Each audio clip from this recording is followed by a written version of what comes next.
Bienvenidos al curso de Matemáticas Básicas.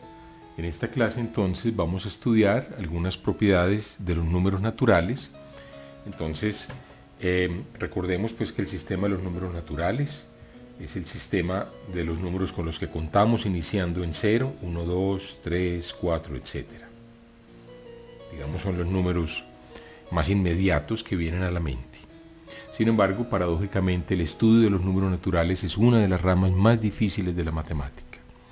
Desde épocas antiguas, desde la época de los griegos, se había reconocido que los naturales tienen, vienen como en dos clases distintas, podríamos decirlos.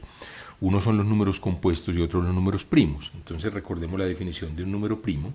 Entonces recordemos que un número primo es un número natural. Un número primo es un número natural, vamos a llamarlo P, va a ser un mayor que 0, que solo es divisible,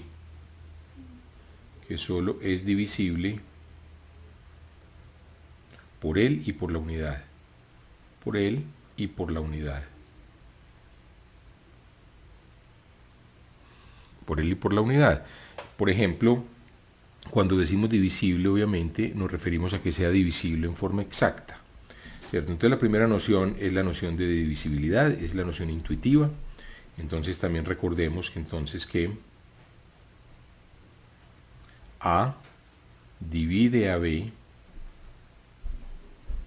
el número A divide a B, esto lo denotamos muchas veces como un A rayita vertical B, si B es A multiplicado por otro número, M, donde M es otro número natural. Entonces, por ejemplo, el 2 divide al 4, simplemente porque el 4 es 2 por otro natural, que sería el 2. El 6 divide al 18. ¿Por qué razón? El 6 divide al 18 porque esto es equivalente a decir que el 18 es 6 por algo. Pues ese algo, ya sabemos, es 3. 6 por 3, 18. Pero el 2 no divide al 7.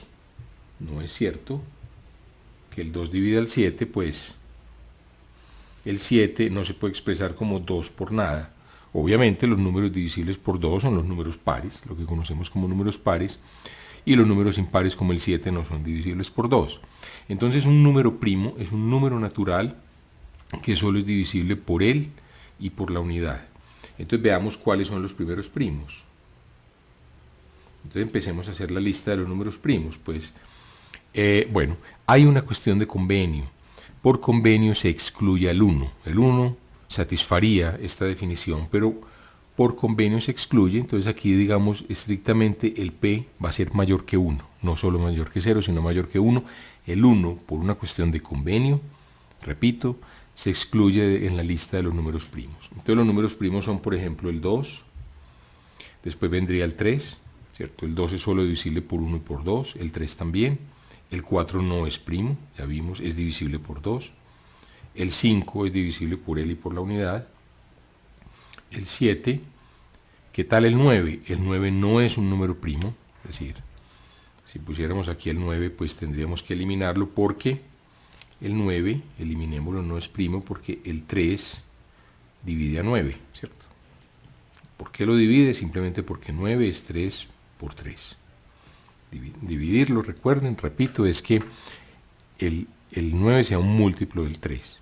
El 6 divide el 18 porque el 18 es un múltiplo de 6. Entonces el próximo sería el 11, el 13, el 15 tampoco es primo. El 5, por ejemplo, divide al 15. Esto implica que el 15 no es primo. Este no es un número primo. Entonces el 15 lo sacamos, después vendría el 17. Si uno examina los divisores de 17, son 1 y 17 solamente. El 18 no es primo, como no lo es ningún par exceptuando el 2. El 19 es primo. ¿Qué tal el 21? El 21 no es primo porque, por ejemplo, el 7 divide al 21. ¿Cierto? 21 es 7 por 3, entonces no es primo. 21 no es un número primo, pero el 23 sí lo es. después vendría el 25, estoy excluyendo ya los pares, miren, ni siquiera analizo el 24 porque sé que es un número par, divisible por 2, entonces el 25 es divisible por 5, no lo es, después vendría el 27, el próximo primo y etcétera. La secuencia continúa de esa manera. Muy bien, esa es la noción de número primo.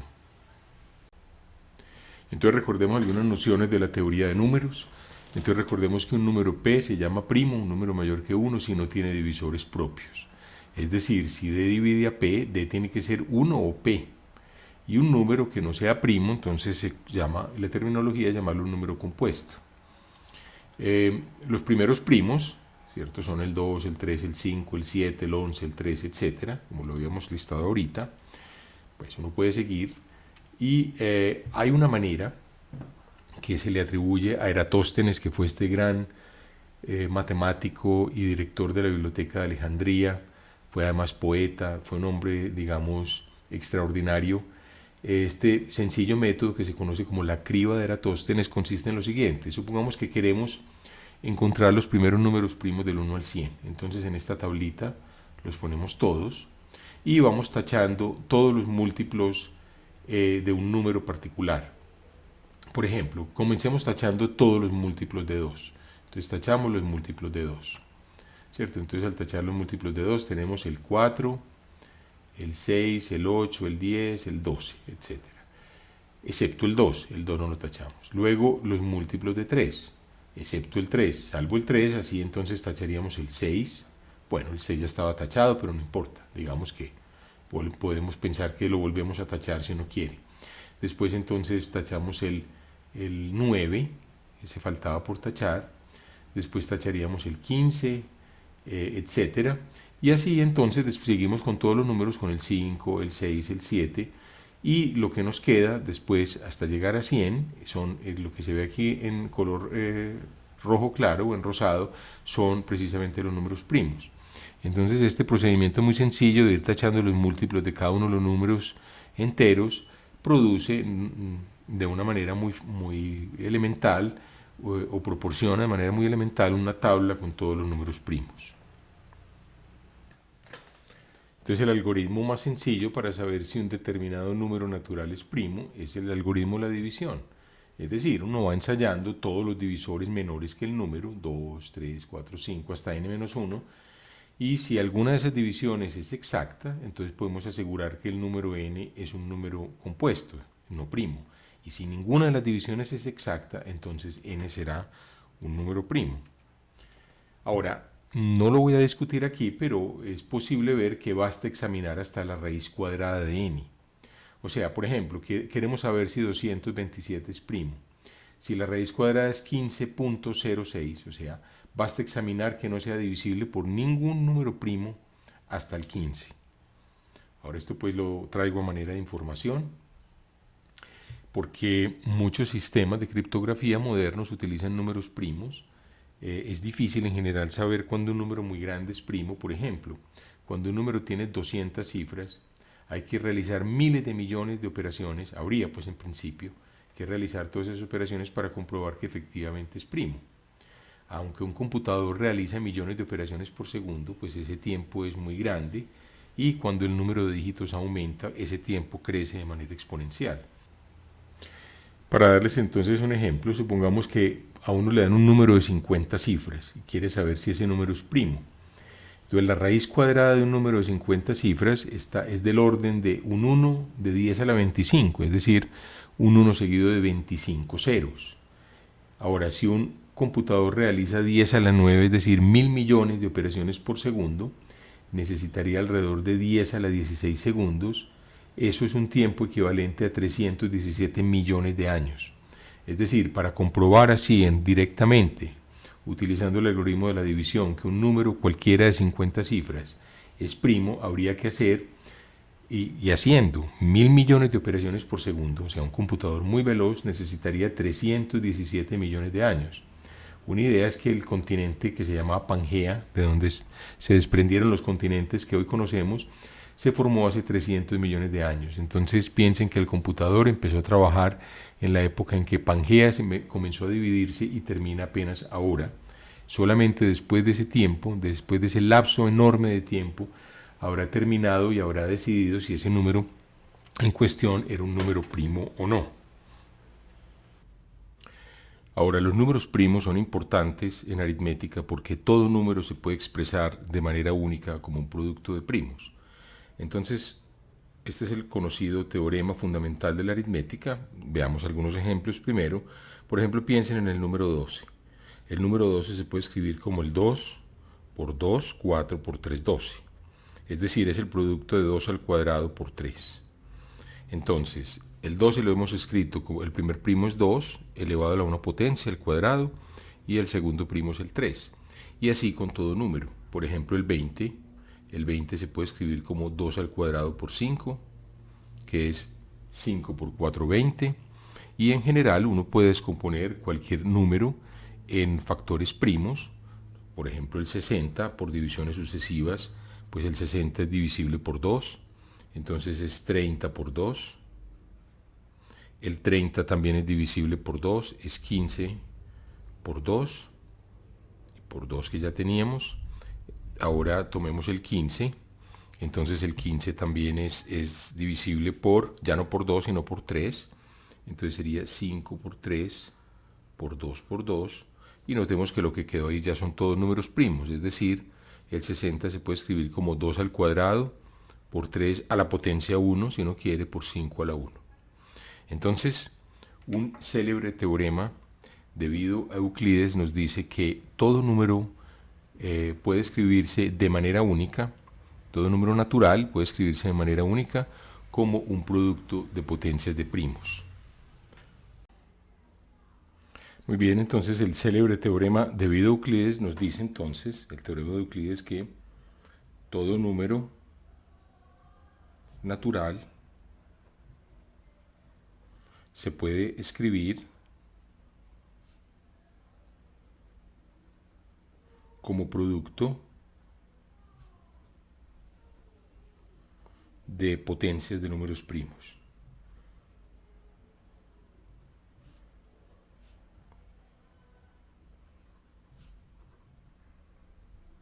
Y la ventaja es que esta escritura es única. Y esta escritura es única. Muy bien, entonces eso sería el famoso teorema de Euclides. Miremos algunos ejemplos. Por ejemplo, tomemos este número, bueno, inventemos cualquier número. No sé, por ejemplo, ¿cuál es la factorización de 1000 en primos? Entonces la factorización de 1000, aquí la muestra es 2 al cubo por 5 al cubo. De hecho nos muestra todos los divisores de 1000, ¿cierto? Aquí nos da factorización prima de 1000, 2 al cubo por 5 al cubo. Y los divisores serían el 1, el 2, el 4, el 5, el 8, el 10, 20, 25, etcétera, hasta el 1000. Tiene 16 divisores. Ahora tomemos un número mucho más grande. No sé, inventemos un número aquí grande. De este tamaño, por ejemplo. Entonces aquí nos muestra la factorización. La factorización sería 2 al cuadrado por 3 al cubo por 5 al cubo por 479 por 2081. 2081 entonces es un número primo. Es decir, podríamos comprobarlo.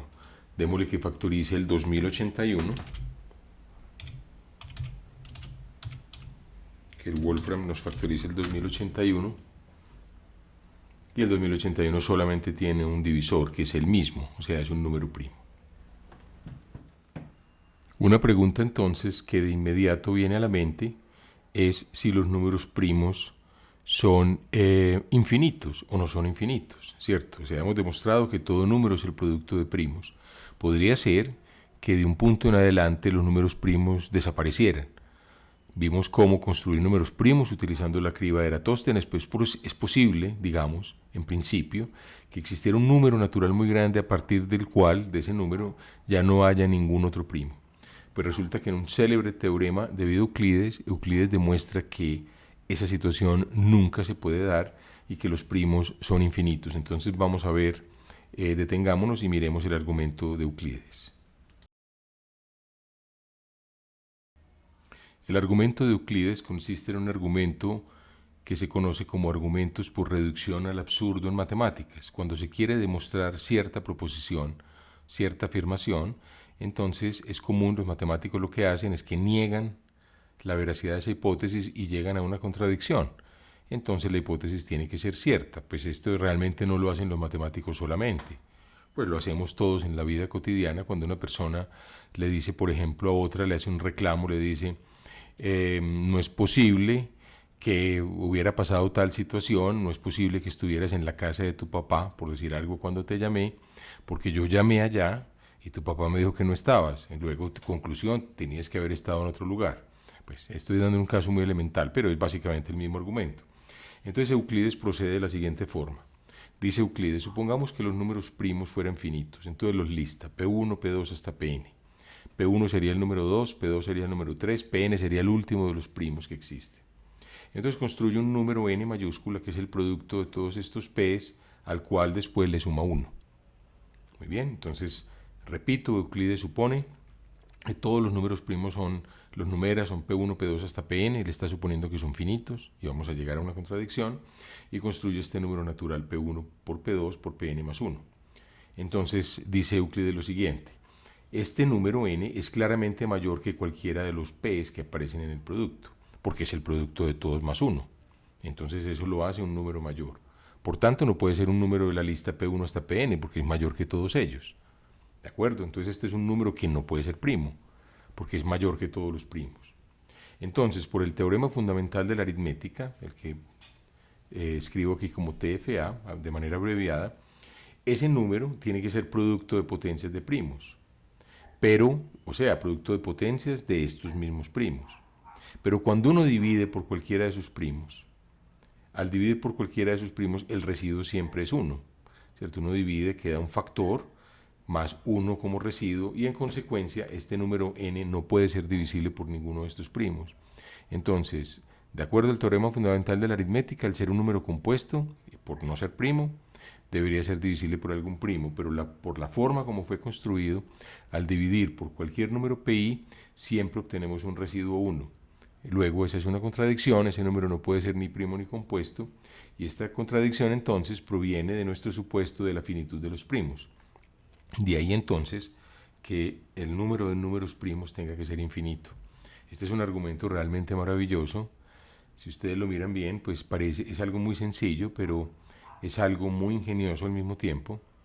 El célebre escritor húngaro Arthur Koestler, por ejemplo, contaba que cuando él lo metieron a la cárcel durante la Guerra Civil Española, él fue capturado por los enemigos, estuvo en la cárcel y lo iban a fusilar. Él peleó al lado de los republicanos y lo iban a fusilar. Y él cuenta que la noche antes del fusilamiento, finalmente alguien intercedió por él y no lo fusilaron. Él se salvó, murió mucho tiempo después. Él se suicidó, creo que con la esposa, al saber que tenía cáncer. Pero cuenta él en uno de sus libros que estando en la cárcel y creyendo pues que al otro día lo iban a fusilar, pues ya no quedaba nada para hacer. Entonces empezó a recordar cosas de su infancia, de su niñez y de su adolescencia, y recordó que una de las cosas que más lo había sorprendido en la vida era esta demostración de Euclides.